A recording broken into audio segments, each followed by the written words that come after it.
Today's This speaker, conference will now be recorded. Dr. Manoj Kumar Majumdar. He received the PhD degree from Indian Institute of Technology, IIT Roorkee in 2015. He is currently working as an assistant professor in International Institute of Information Technology, IIIT, Naya Raipur. He published more than 60 papers in various reputed journals and conferences. Especially, he published 6 papers in IEEE transactions and letters, including transactions and nanotechnology, electromagnetic compatibility, electronic letters, electronic device letters, IET, circuit devices and systems, etc. He is having a wide knowledge on low power VLSI circuits and systems, designing and modeling of VLSI device interconnections, carbon nanotube and graphene nanoribbon based VLSI interconnections, and through silicon vias. Today, he will be sharing with his knowledge in CNT interconnections and TSVs. I request you all, if there is any query, you please do not interrupt the session. You can raise your comments in the chat box. These queries will be answered at the end of the session. Once again, a hearty welcome you all to this program. Now I am handovering this session to Dr. Manoj Kumar. Yeah. So thank you, Ramesh. Thank you, Dr. Ramesh. Yes, so very good morning to all of you and all the participants. So hope all of you are safe at your home with your relatives and families. So today actually I am presenting basic research topic on VLSI based on-chip interconnects. So mainly here, what we want to discuss that VLSI means that is called a very large scale integration. So what should be the different kinds of integrations are being there, and how we can make sure that different kind of integrations with the different kind of interconnect level of materials. So this is the topic for today, and I would like to focus on most of the on-chip interconnect technology, their various advantages and their challenges and other aspects. So these are the contents of my presentation, where I would like to share first what about the technological evaluation, that is how the technology can be evaluated from the long past, and as per the Moore's law, how the technology is being getting integrated and it is being getting challenged with the different levels of VLSI, and in the different level of the abstractions levels, the different components, whatever we are using in the VLSI systems, how we can incorporate the integrated circuits, and then the VLSI interconnect. So in the VLSI interconnect part, I would like to focus on the basic of the interconnects, their structure, their evolution, their interconnect models, and different kind of the interconnect parasitics. And then at the end, I will discuss the mostly used copper interconnect material and some scope for the future interconnect technology. And it will be ended with the conclusion and summary. So this is just a history of the VLSI integration. So here we can see that as the year is increasing, that is from the, you can see that is from 1989 to the latest of the 2026. So how the gate length of the devices like the MOSFET channel length can be reducing. So we can see that as per the as the year is increasing, my channel length is decreasing continuously. So previously we were using the 800 nanometer technology, but today actually we are going below the 18 nanometer technology, or maybe more below there. So basically it is being driven by the Moore's law. As per the Moore's law, we all know that is the number of the transistors on a chip would be doubled in the every 18 months. So as per the Moore's law, basically the number of the components on a chip are being increasing, and simultaneously the channel length of the transistor or devices can be decreasing. So this is the Moore's law. There also we can see that is how the number of transistor counts can be increasing day by day. Now this is the 50 years of Moore's law. If I can calculate from the 1970 to the present state, like the 2020 or 2017, so we can say there that how the transistor count can be increasing per year, and then also the different kinds of devices are being also been integrating. Like previously in the 1970 we were using the 4-bit microprocessor like the Intel 4004. After that we are having the 8085, 8086, 8080, 8088. Like this has been actually evaluating, and after that it is coming to the Intel Pentium P5, P4, and then it will be going to the Qualcomm and AMD setup. So in the every year the transistor count is being increasing, and due to the increasing number of the transistor counts, mainly the integration density is being increasing there. So this is the slide which can actually go for the more than Moore's law, because as per the Moore's law we can see that is in every 18 months the number of transistors can be increasing. So our transistor counts on this substrate can be increasing there, so that the integration density can be more. Now, if we can calculate from maybe from the 1950s to the recent years like the 2020s, so how these numbers can be increasing. So we can see here that before maybe 1970s or 1980s, there was a solid state discrete transistors are being available. That actually this kind of the things we are also using today in our lab uh, for the lining purposes. So these are the discrete components like the transistor, diode and vacuum diode. All these things are being there. After that, we will be moving to the planar 2D integrated circuits, and in this case, we are just going for the 2D integration of the ICs. So in this case, my footprint area can be increasing, and also the IC performance can be degraded. Now, as per the after 2000 or 2001, it is been happening that the number of transistors are being more and more increasing. So as the number of transistors are more and more increasing, we are going for the 3D integrated circuits. It means that is called the vertical interconnection.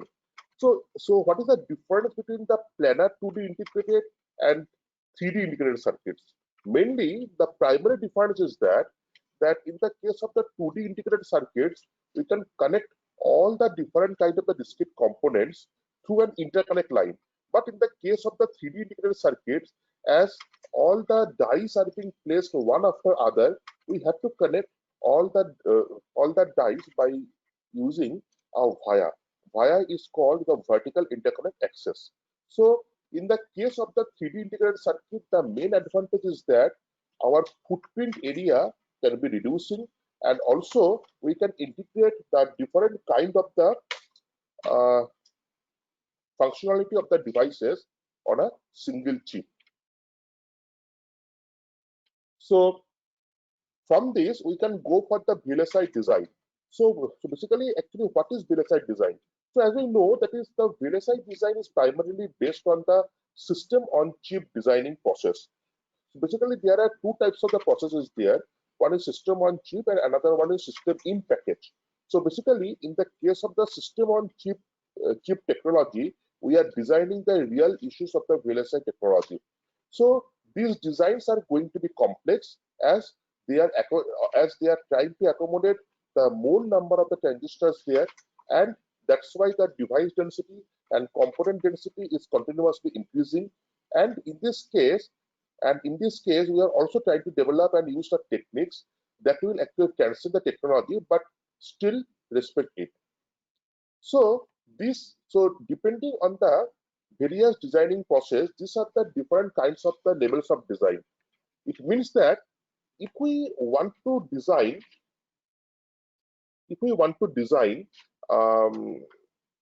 VLSI chip or VLSI technology, then what kind of the things we need to consider?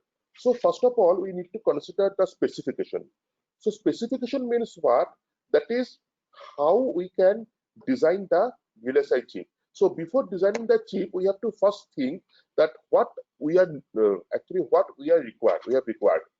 So we have required the number of the input output pins, what is my goals and objectives of designing the pin, my function and cost. You can take some example. Suppose we have to design a NAND gate. So for the NAND gate, for the 2-input NAND gate, we have to think that how many input pins are required, how many output pins are required, what should be its functions and objectives, what should be its cost, and all these things. This is called the specification. This is the first level of designing. Next level is that is called the architectural level. Now we have to go to the architectural level of the designing process. So in this case, basically, as we know that we are using the Xilinx VHDL or Verilog, and there are mainly different kinds of the architectural level techniques are there, like behavioral technique, structural technique, and some other techniques are also being there. And here actually we have to find out that how we can make sure the architectural process of the NAND gates. As for example, then we have to go for the logic design. Now, logic design means what? That is the digital logic. That is how we can design the gates. Like suppose we have to design the NAND gate. So in the NAND gate, what should be the gate symbol? How we can store the data, etc., and all these things. Then we have to go for the circuit designing. Now, in the circuit level designing, basically we have to make the transistors level designing using the Cadence or some other software like HSPICE, etc. And here actually we have to go for the discrete logic function, technological mapping function, etc. And finally, after designing and after ensuring all this process, we have to go for the final layout before the production and fabrication. So in the layout process, we have to find out what should be the size, what should be the interconnect length, what should be the different kind of the interconnect and other parasitics. All these things we need to learn here. So this is the pictorial form of the different kind of abstractions level. So it is coming from system, then module, then gate, then circuit, and finally it is being concluded as a device.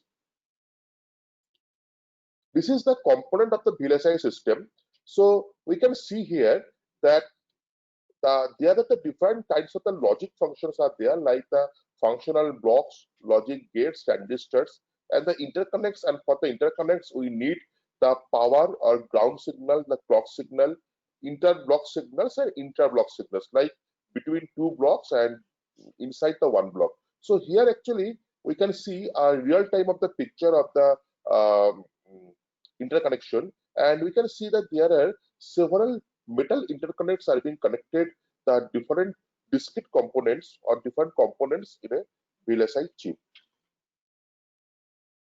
Now, this is a very famous Y chart that actually represents the whole VLSI system. So basically, in that Y chart, we are generating the three different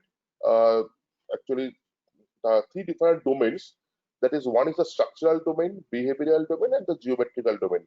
And using these three different domains in the Y-shape format, we can actually define the different kind of abstraction levels.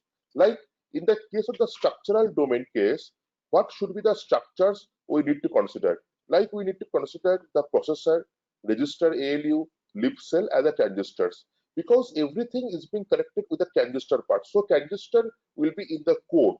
So in the structural, we have to consider all these things. Now, whenever we are going to the behavioral case, in the behavioral case, we have to define the logic. So in the case of the logic, how we can define the logic? So the first step of the digital logic is the Boolean expression, that is Boolean equation. So using the Boolean equation, first of all, we have to start to implement the logic. Then we can go for the module description, then the final state machine like the milli state and the mood state, and then finally we can go for the algorithms. And the third one is the geometrical domain. The geometrical domain, it is also being just starting from the transistor, and then we have to go for the mux designing. That is, after transistor layout, we have to go to the mux designing process, then the placement, then the module placement, and the chip floor plan. So these are actually all the cases where we are considering the VLSI physical designing mainly. So this is the overall picture how we can actually divide integrated circuit or IC. So if we can actually broadly see, the integrated circuits can be represented by using the two things. One is the active devices and another one is the connections. Because we are mainly working with the active devices, the passive devices we are not basically, in generally we are not being actually recruiting them. So in the active devices, we all know that is in the case of the active devices, we have to consider the active power, the active ground, the active source, and the other things. So, and in the connection part, we have to consider the how we can connect the several kinds of the components in the integrated circuits. So basically, there are mainly two kinds of the components we can consider there. One is the horizontal component, another one is the vertical component. So in the horizontal component, we are basically considering it in this in the case of the 2D planar IC. So in this case of 2D planar IC, we are basically just connecting the two discrete components by means of an on-chip interconnect. And in the case of the vertical, that is called the VIA, that is vertical interconnect access or via. In this case, basically, we have to connect the different dies with different dies placed one after other, and we have to connect them by using the vertical connection. Now, this is actually the interconnects in VLSI circuits. So how we can actually go for the interconnections? So basically, in the case of the interconnects, so chips are the mostly made of the wires. Basically, if you can find an integrated circuit or a VLSI chip, it is basically connected through a wires in the every wire, and that is actually called the interconnect. Now, this interconnect is primarily playing a significant role for determining the overall circuit performance, as it can be going for the feature size continues to shrink and clock frequency gets faster. So mainly from here, what we can conclude that as the component density is being increasing, like as the number of transistor count can be increasing, so it can increase the component density. And as the component density is increasing, now we have to connect the components. So for connecting the components also, the interconnect density is increasing. And as per the increasing of the interconnect density, it can carry the clock, power, ground, and many other signals to all the transistors in an IC. Now, this is so as the interconnect density is being increasing, so interconnect delay becomes a dominant factor for today. So basically here in this graph, we can see that if we can just lower the technology from 0.8 micrometer to 0.15 micrometer, we can see that the interconnect delay is continuously increasing. So basically the main reason is that the component density can be increasing, so my interconnect density is also increasing, as well as my interconnect length is increasing. So as per my convention, as the interconnect length is increasing, the resistance of the interconnect is also drastically increasing, and that increases the interconnect delay. So these are some of the major criteria of the interconnect designing. So we can see here a picture that is actually this is the case of the electromigration. I think you can all see the video. So this is the case of the electromigration. Main problem of the interconnect designing is the delay, crosstalk noise, electromigration, and area. So in the case of the delay, what is the problem is there? The delay is continuously increasing with the length of the interconnect as the resistive and capacitive components are increasing day by day. Second one is the crosstalk noise. Now, as per our study, that as we are just increasing the interconnect density, so there is the minimum gap between two interconnects. So there is a main possibility of the electromagnetic interference between the two lines, and that mainly produces the huge crosstalk noise. Electromigration is primarily happened for the high for the higher temperature of the interconnect lines. Basically, what is happening that today, as the component density is being increasing and also the number of chips is being increasing. So the electron movement through the wires are also increasing. Now, as for the increase of the electrons movement throughout the copper wire or maybe some other forms of the wires, now what is happening there? The electromigration, that is, the electrons can be migrated from one place to other place, but they are not being following their own path, and that is the main problem for the electromigration problem. So electromigration is a very major problem that we can see in the video, that how this actually, you can just see the video, that how these portions can be increasing and that can be joined between the two metals. Now, for this joining between the two metal lines, the main problem is that these two lines are getting shorted, and due to this shorting process, my whole function can be destroyed. So electromigration induced Hinock and void formation is a primary problem for the interconnect designing for today. And fourth one is the area. Now area is the main constant.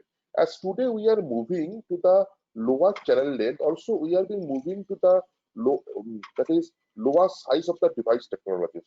So as we are moving to the lower size of the device technologies, my area is getting a constraint. So we have to always think that how we can reduce the area. So this also being a major constraint.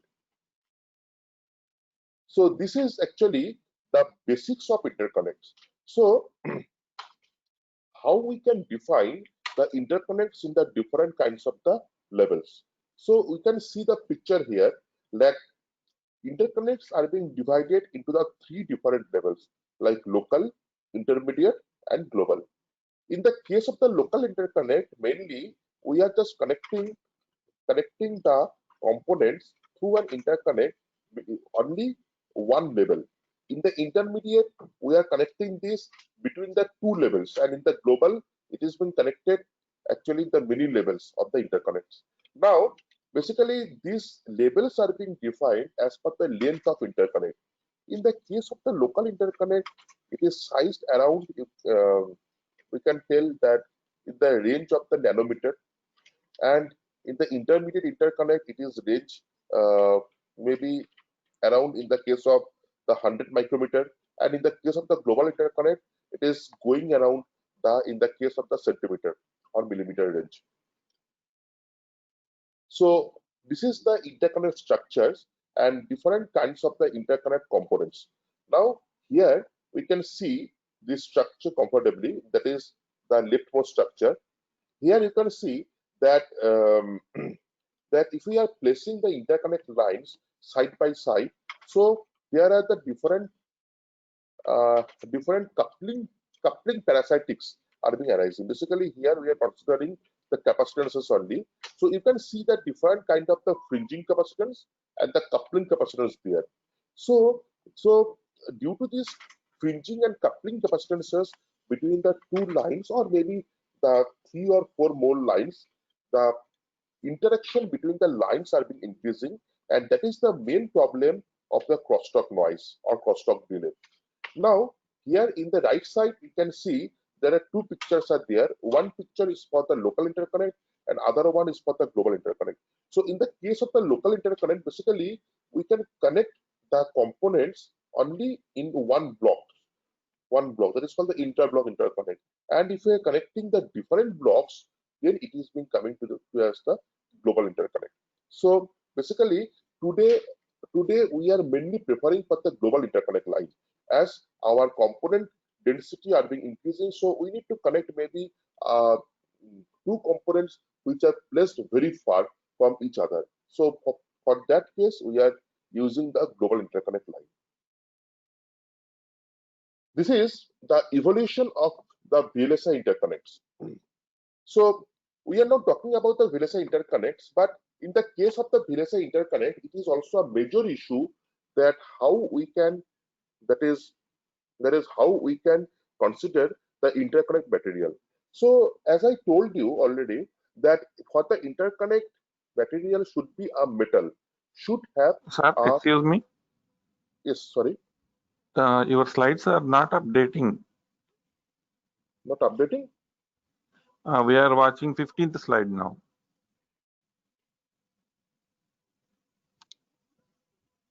I am on 17th slide actually. 15th we are watching now.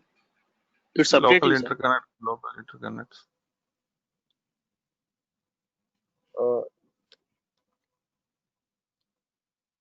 Now can you able to see 17th number slide? It is 17 number only. For me, it is 17 number. Yeah, Yes, sir. 17 17 number only. Okay. Okay. Thank you. So in this slide, basically, I am considering the evolution of the VLSI interconnect. So VLSI, so for the VLSI chip designing, interconnect is a major issue, and that's why the interconnect material, to choose the interconnect material is a primary concern for the today's VLSI engineer. So as I have already conveyed that interconnect material should be a metal that should have a higher conductivity.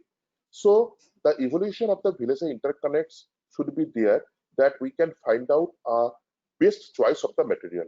So so this is actually the evolution. So previously we were using the aluminum interconnects mostly.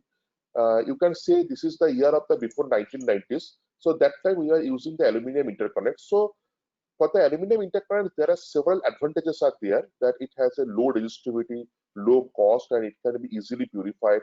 And aluminum has the silicon compatibility, because we are currently in the silicon technology. So the silicon compatibility is being there, and it has a good bondability and the patternability and easy of deposition. But it has several drawbacks also. That is, for the metallic conductors with electrical resistivity lower than aluminum. So actually what is being there, that as the interconnect density is continuously increasing, we have to reduce the resistance more and more. So what we have to see, focus to some other materials which have the lower resistivity than aluminum.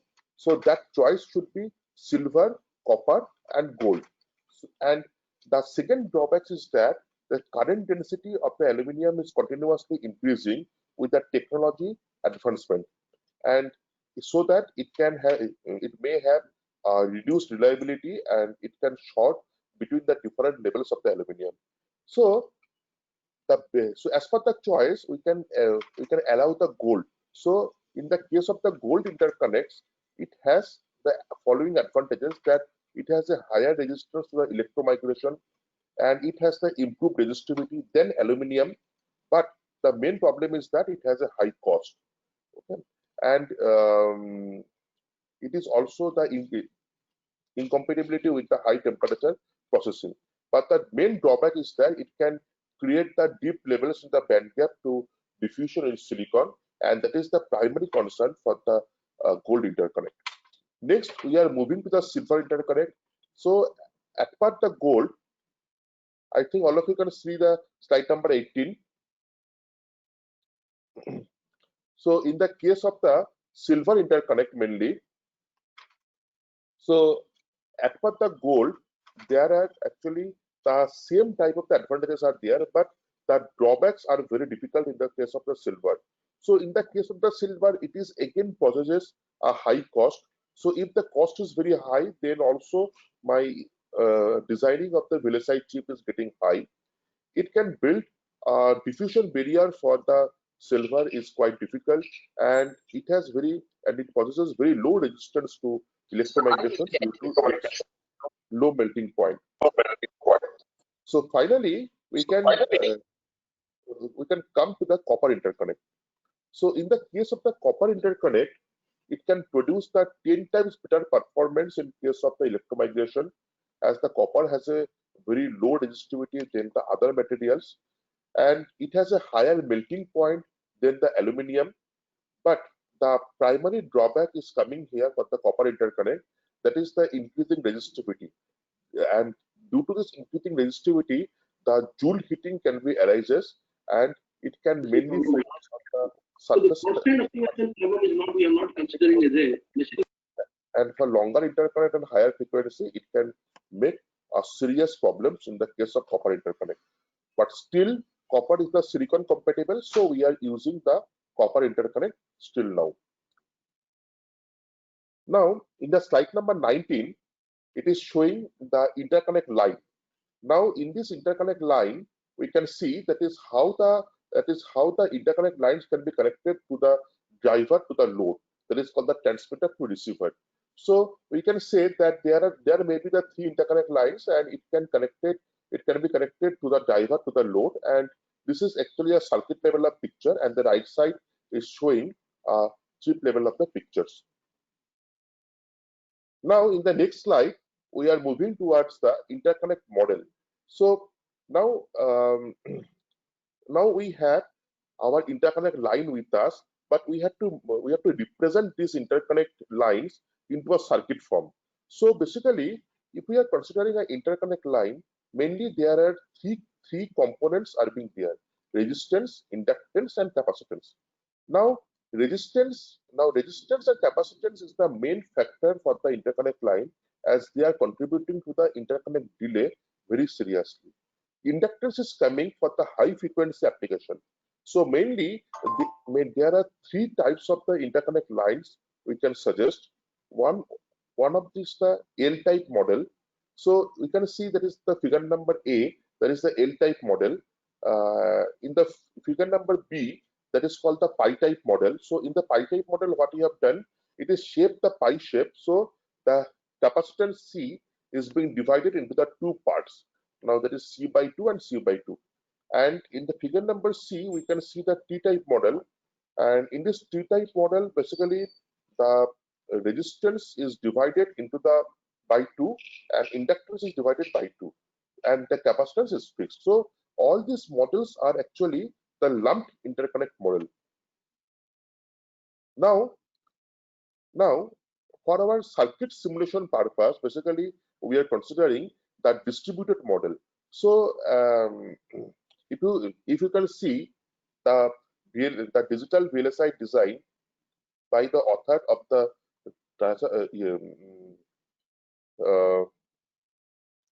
Rajabi, you can see that is the distributed line is being preferred for the designing of the interconnect, because it can actually distribute your whole lines to the n number of the sections, and these n number of the sections can be responsible for each part of the current passing through the whole line. So the first model, that is the number A model, is number A is the distributed for the L shape. So we can see that is the R, L, and C are being distributed by the n times.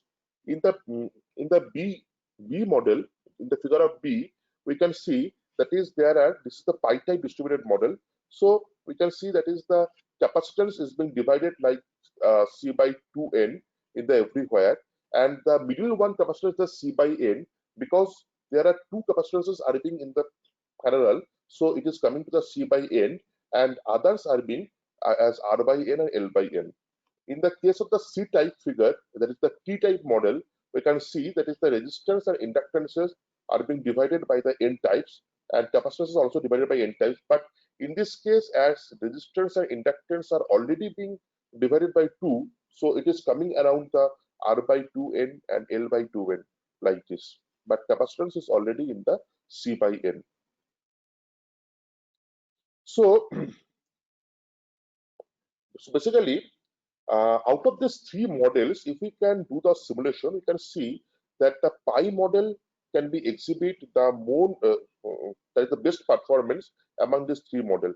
Even using the simulation result, we can say that is a 3-segment pi model can exhibit almost similar performance, even less than 3% deviation, to a L-type network with 100 segments. So mainly the pi-type network is being provided the best solution for this.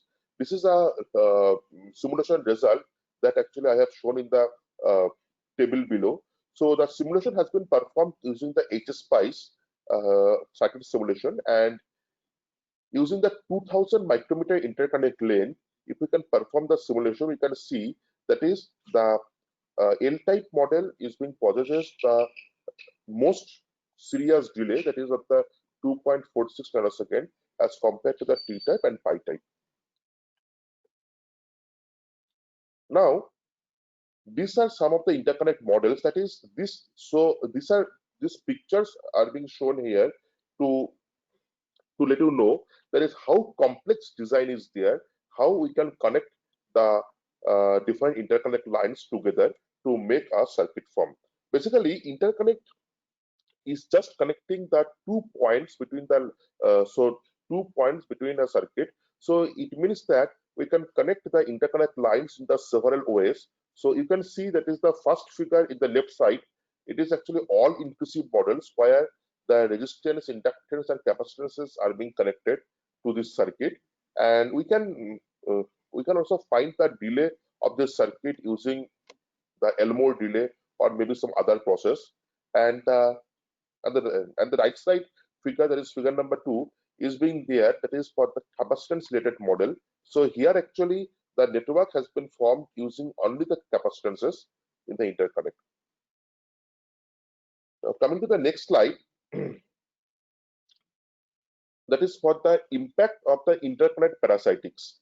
So this is actually I have shown that what are the different kinds of the interconnect parasitics should be there. So interconnect, so our main intention to use this parasitics as with the abstraction of the different materials is that the reduced reliability, that is the reliability can be reduced, and the affect performance and the power consumption. Now by using these two aspects, we have to see that how we can define the different kind of interconnect parasitics so that these two cases can be considered. So interconnect parasitics, as I told, that is can be divided into the 3 main components like resistance, inductance, and capacitance. Now, in the case of the resistance, what are the different kinds of resistances we can offer basically? So we can offer there the line resistance, that is the simple using by the Ohm's formula, like R is equal to rho into L by A. Then the scattering resistances. Now scattering resistances is mainly dependent on the mean free path of a material. So if the length of the interconnect is greater than the mean free path, then the scattering resistance coming into the picture, and this is the most seriously affected in the interconnect line. This scattering resistance increases for an increase in interconnect lines. Then the tunneling conductance. Now tunneling conductance is coming basically between two interconnect lines. If we are placing the two interconnect lines, then there is an electron tunnel phenomenon from one line to the other line, and that can affect the tunneling conductance. Next is the contact resistance. Now contact resistance is mainly coming whenever we are just making some contacts, like suppose metal to nano contact, or maybe metal to semiconductor contact. So there is a contact resistance is coming, and this contact resistance value is mainly dependent on the fabrication aspects. And next is the quantum resistance, that is mainly for the nanomaterials, as they can possess the quantum nature. So this quantum resistance value is primarily depends on the Planck's constant and the electronics charge. Next is the inductance. In the case of the inductance, we can consider the magnetic inductance mainly, that and this magnetic inductance is being directly dependent on the magnetic field induced by the interconnect line. And then the kinetic inductance, it is mainly coming for the nanomaterials. So this kinetic inductance again possesses the quantum nature, and it is primarily dependent on the Planck's constant and the Fermi velocity. And the third one is the mutual magnetic inductance. That is for the, if we can place the two different lines, then there is a mutual inductance is there, and that is basically representing the mutual magnetic inductance. In the capacitance part, we can first talking about the quantum capacitance, that is possesses the quantum nature of nanomaterials, and it is again dependent on the Planck's constant and the spin degeneracy problem of the nanomaterials. Then the electrostatic capacitance. So this is a very common capacitance, and it can be arises between the any interconnect line and the ground plane. Then the coupling capacitance. The coupling capacitance can be found between two interconnect line, and the mutual coupling capacitors, which is more or less same with the coupling capacitors. Now, what are the impact of this parasitics mainly? So first of all, impact of the interconnect resistance. So how the interconnect resistance is normally comes into the picture. Now, due to the interconnect resistance, it is mainly dependent on the wire delay. So as the resistance value is increasing, as I told, that is, if the scattering resistance is dependent on the length of the interconnect, so as the interconnect is getting longer, my scattering resistance increases. And due to the increase of the scattering resistance, mainly the wire delay is being decreasing. So how we can reduce this interconnect resistance? We can reduce the interconnect resistance by using some low resistive material than copper. We can reduce the wire length. That is not possible because today we are using the 18 nanometer technology or the 10 nanometer technology. So it is not possible. We can increase the width, that is, we can increase the area and capacitance. This area can be explored, maybe increase the height, that is also a challenge for today. Then we can provide the bigger contacts, that is, we can use the contact area more, and we can use the via area or the interconnect area less. That might be one solution. We can use the metal instead of the polysilicon even for short distance routing. So that might be a solution, and we can use the silicide coating to reduce the polysilicon resistance. So these are the some techniques that we can reduce the interconnect resistances. In the next slide, we are moving to the impact of the interconnect capacitance. So how the interconnect capacitance is getting impacted? So mainly, as per the Elmore delay formula, we all know that is the resistance and capacitance have the major impact on the delay. So as soon as the resistance, the capacitance also has a major impact on the delay. So how the so mainly the delay or the cross coupling delay, that is called the crosstalk, is mainly dominated by the line capacitance and the coupling capacitance, that is called the electrostatic capacitance and the coupling capacitance. So these two capacitances have a major role for increasing the interconnect delay. So how we can reduce it? So for this case, we can use the low K dielectric material that can reduce the permittivity and hence the capacitance. Because in the capacitance formula, we all know that is we are using the epsilon, because C is equal to epsilon A by D. So this epsilon is a very major factor there. So in this case of the epsilon, this is called the permittivity. So if we can, and this value is primarily depend on the dielectric material used between the two plates. So if we can use some low K dielectric material between the two plates, it can obviously reduce the permittivity and hence the overall capacitance. This can be one solution. Second solution can be there, like increase the spacing between the wires. Now, this solution may not be possible as we are currently using the 18 nanometer technology, and there the interconnect density is too much increasing. So increasing the spacing between the wires are really a challenging task. Now, third point is that separate the two signals with the power or ground line. That is called the shielding. I think that that is in the case of the crosstalk, one of the major effect is that the shielding. If we want to reduce the crosstalk further, we can actually use some shielded lines. Shielding means nothing but some of the active shielded line or the passive shielded line. So using that active shielded line, like the some active sources, if we can use, and then it can be reduce the interference between the two main lines. And if we are using the passive shielding, like if we are making the ground the between lines, then it can also reduce the crosstalk effect. And the fourth point is that use minimum wire width wherever possible. So we can also minimize the wire width, but we have to find it out that if we can if we are minimizing the wire width, it can increase the resistance. So we have to also balance this factor. Now, dealing with the resistance that already we have discussed, so some of the preview is there.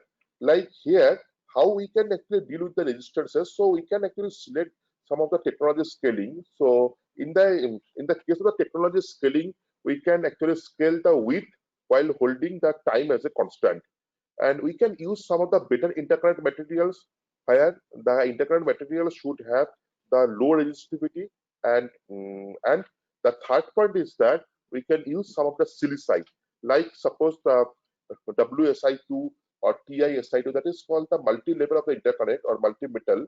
So it can also make the better performance, 8 to 10 times better performance than the interconnect lines. Now, this is the copper interconnect model. So how actually we can model the copper interconnects, and in the case of the modeling of the copper interconnect, how we can place the interconnect line. So mainly we can see here that there are two different kinds of pictures are being taken. These pictures are being taken from the ITRS or PTM, that is called the Predictive Technology Model, and the International Technology Roadmap for Semiconductors. So here we can see the two different models. The first A model is for the local and intermediate layers, and the second B model is for the top global layers. We can see that is in the first model that the interconnect lines are being placed between the two ground line, wherever in the B model the interconnect lines are placed between the ground and the packing material, there is packaging material. So here we can see that is the interconnect that is there is a distance between the ground from the interconnect line, and interconnect height is h and w is the width, and the separation between the two interconnect is primarily representing by the factor of s. So in the case of the copper technology, mainly what are the primary constraints here? So in the first figure, in the left side graph, we can see that is the copper resistivity is continuously increasing for the technology node. That is, if we can reduce the technology node from the 18 nanometer to 14 nanometer, we can see a sharp increase in the copper resistivity. And due to this increasing of the resistivity, it can have a major challenge for the today's VLSI technology. And this is some ACM image of the copper interconnect, which has been taken from the IBM microelectronics, and we can see that is how the interconnect lines are being placed there. Now, this is actually a data that is what should be the different technology node and what should be the minimum pitch distance. Now, this pitch distance means that is called that how the two different lines are being separated. That is, what is the distance between the two lines there? That is called the pitch mainly. So we can see in the graph that is as the resistivity of the copper interconnect is being increasing, so here interconnect delay is also increasing. So if we can going from the 68 nanometer to 14 nanometer technology node, we can see increase in the interconnect delay there. And for the minimum pitch size, if we can see that is as per the technology is coming for the 68 nanometer to 14 nanometer, my pitch distance is also reducing. So this is one of the major challenge for the today's interconnect designing using copper, because if we can actually reduce the technology node, mainly the pitch distance is being reducing, and due to this reduced pitch distance, the interaction between the two interconnect lines are being increasing, and that can be a major impact of the cost of delay or interconnect delay. Now, this is the well-known copper interconnect model.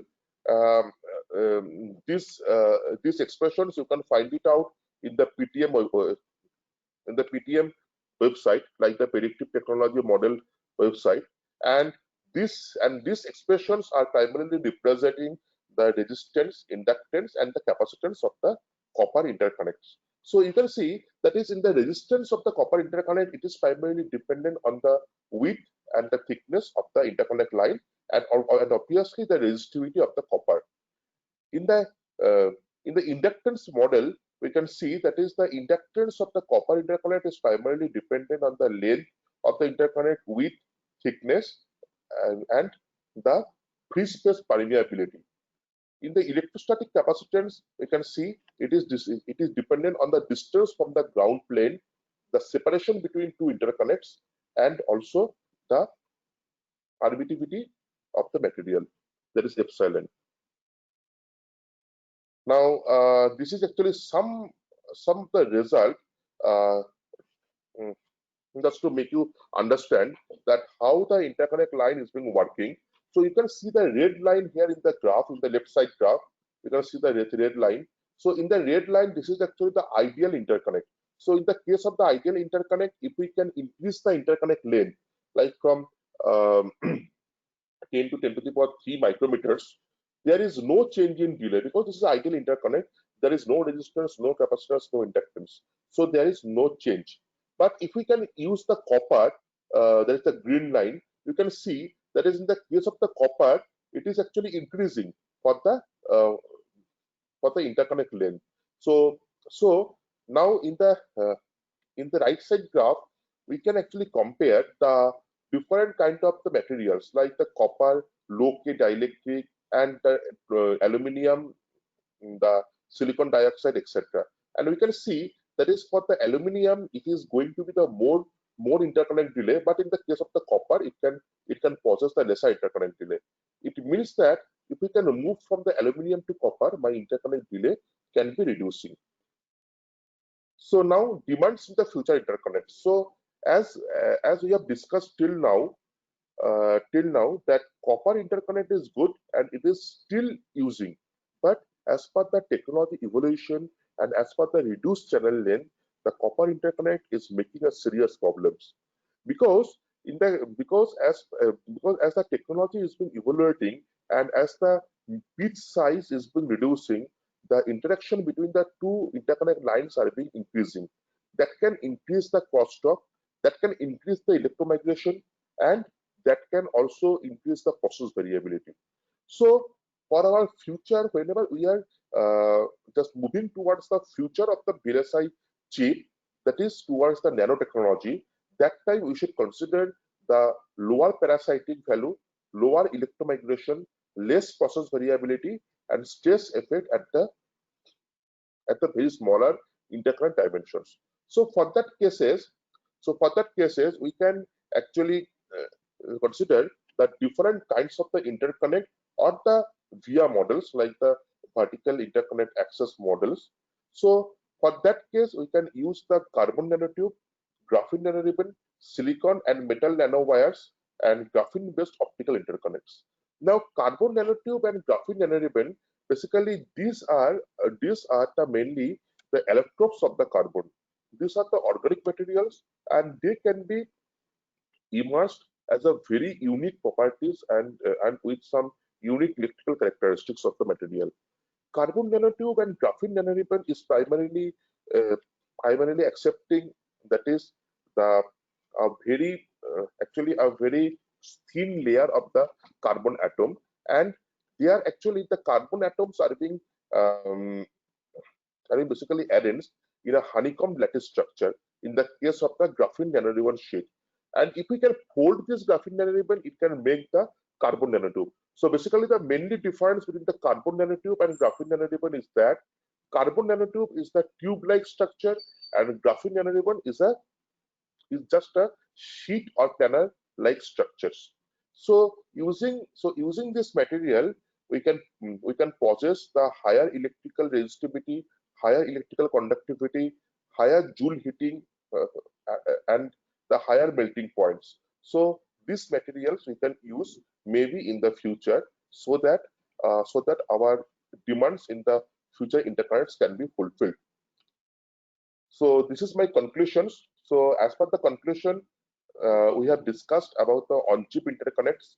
We have discussed about the different challenges and the limitations which are being arises for the conventional interconnect line.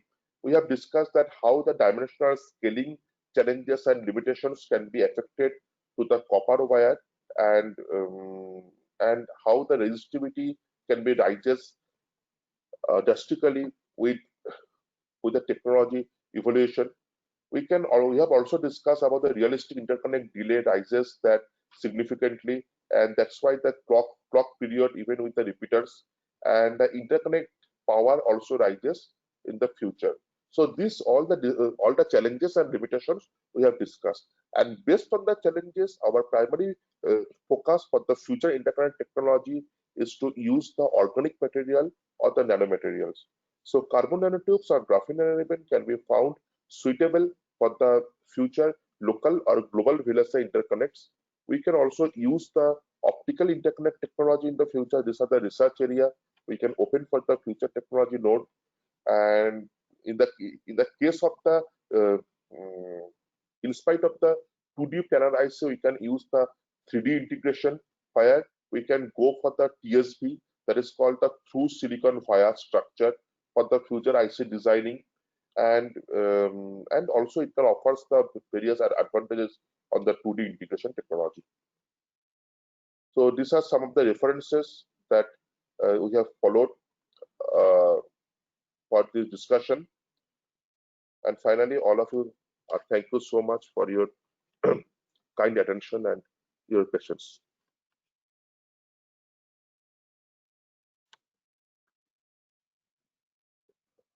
Yeah, Dr. Ramesh. Sir, Yeah.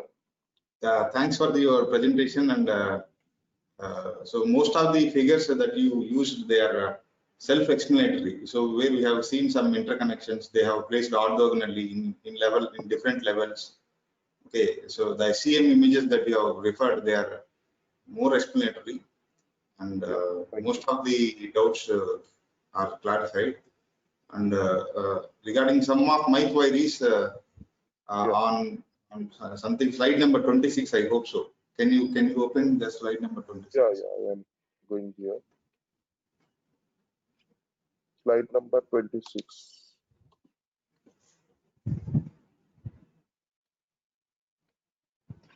Yeah. 26. This one, I think. Previous one. You go to back, previous 28. I have to go back. So there have actually you have shown me some interconnections that are placed between the ground lines, and global interconnection is placed on below the package layer, right? So you have shown some picture like. Okay, that figure you are telling that. Okay, this figure. This yeah. 28. Yeah. Okay, so here the signal lines are placed between the two lines, right? Yeah. So there are 3 lines. 3 lines actually we have considered. Maybe you can say signal, ground signal, SGS, like that. Okay, so the ground signal is on top, right? On left side image, the ground signal is on top. Yeah. Okay, and the signal interconnection is going on something like a Z direction. Yeah. So it means that they are orthogonal to each other, right? Yeah, they are orthogonal to each other, correct. So if you see the capacitance, so which capacitance is dominating, sir, here? Coupling capacitance or ground capacitance? No, here actually the 2 types of the capacitances are being there. One is the ground capacitance and another one is the coupling capacitances. Yeah. So actually it is dependent on the distance between the ground line to the interconnect and between the two interconnect lines. So as per our placement, we should have to make the spacing between the 2 interconnect lines, which should be the greater than from the ground to the signal of the ground line. So in this case, the coupling capacitors will have the major effect. And also the ground lines are being placed between the 2 lines. So ground capacitors also that is called the electrostatic capacitor also has a major effect. So it actually depends on your placement. That is how far you are placing it from the ground plane and how far the 2 interconnect lines are being placed here. So You have written so many papers, but you have not referred your own papers in the references. yeah. There are some papers are there, but I feel that it is not required right now. So if you can if you can just open in the Google Scholar, you can see my profile there. That the papers and all these things you can see from there. But the slides are nicely organized, sir. I appreciate your efforts. But if you share the slides to our audience, it may be very helpful. Sure. I will just mail this slide to you, and you can share it with the audience. No problem. So that is about today's presentation. If any queries from the participants, you can raise. Yeah, sure. If you have any query, you can just ask me, or maybe I think that that some of the query they have already asked. I think that Something, there is a question on passive and active shielding technique. uh, I am just checking here.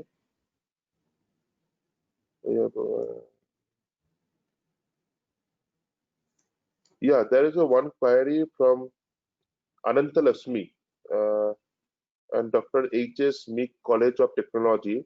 If we use carbon nanotube, what about the size of the chip?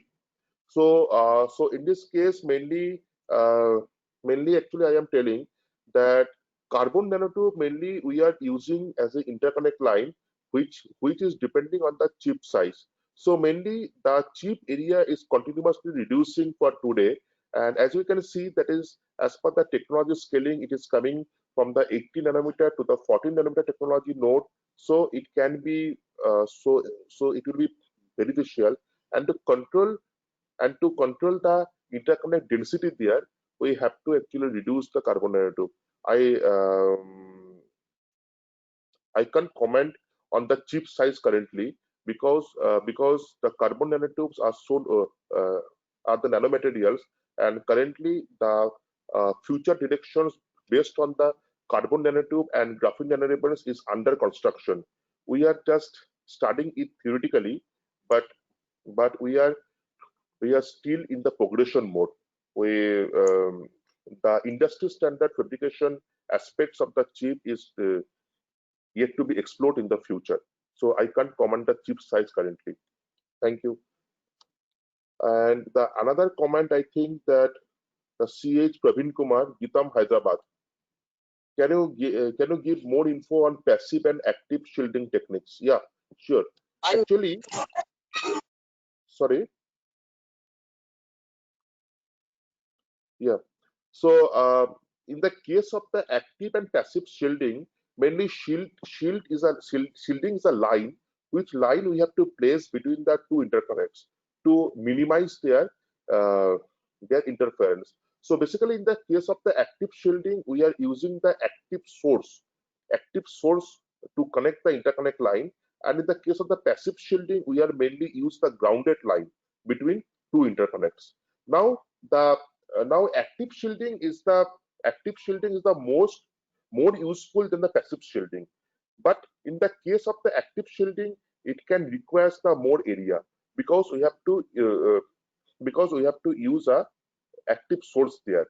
So but in the case of the active shielding, it can reduce the more crosstalk delay and also the power dissipation.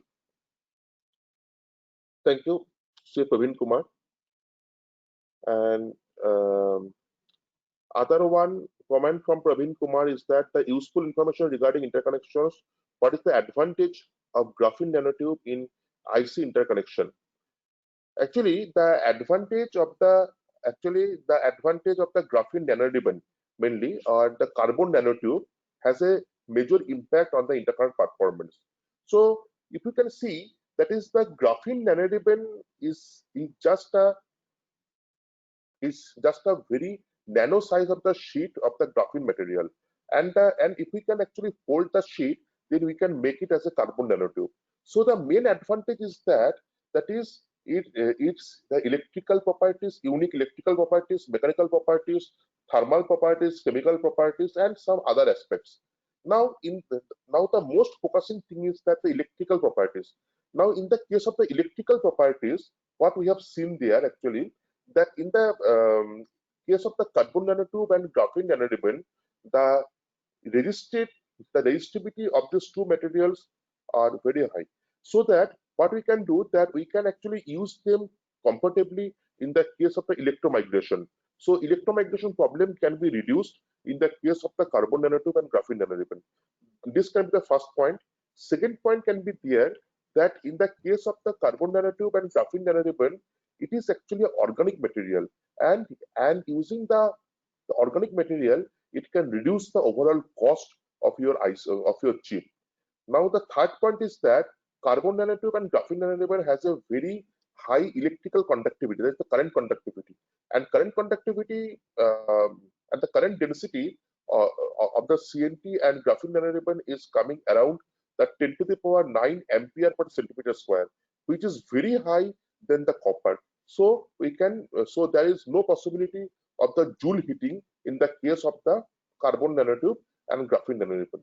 So these are the electrical properties of CNT and GNR. If we are coming to the mechanical properties, we can see that their tensile strength is very high, and even they are being harder than the diamond, so that we can use them comfortably in the case of the interconnect. There is no case of the breakage of the interconnect line is there, and but the main challenge is that the fabrication related challenge, because fabrication we have to still done. So this is a very advanced kind of the material, and we have been still waiting for the fabrication aspects, because we have to actually see that how the fabrication can be done there.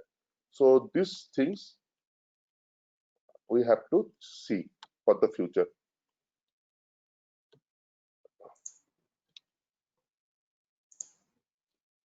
I think I can address all the queries to all of you. So if you have any query, you can just mail me at any time, and I will share this slide to you. And okay, thank you. Hope this session was good and knowledge gained good. I extend my heartily thanks to all the participants and speaker, Dr. Manoj Kumar Majumdar. Thank you for spending your valuable time. We will share the PPTs in the afternoon session, and tomorrow presentation will start at sharp 11:30 a.m. Sir, Dr. Manoj sir, you can leave the session. Okay, thank you, Dr. Ramesh and other participants. Yeah, thank you so much.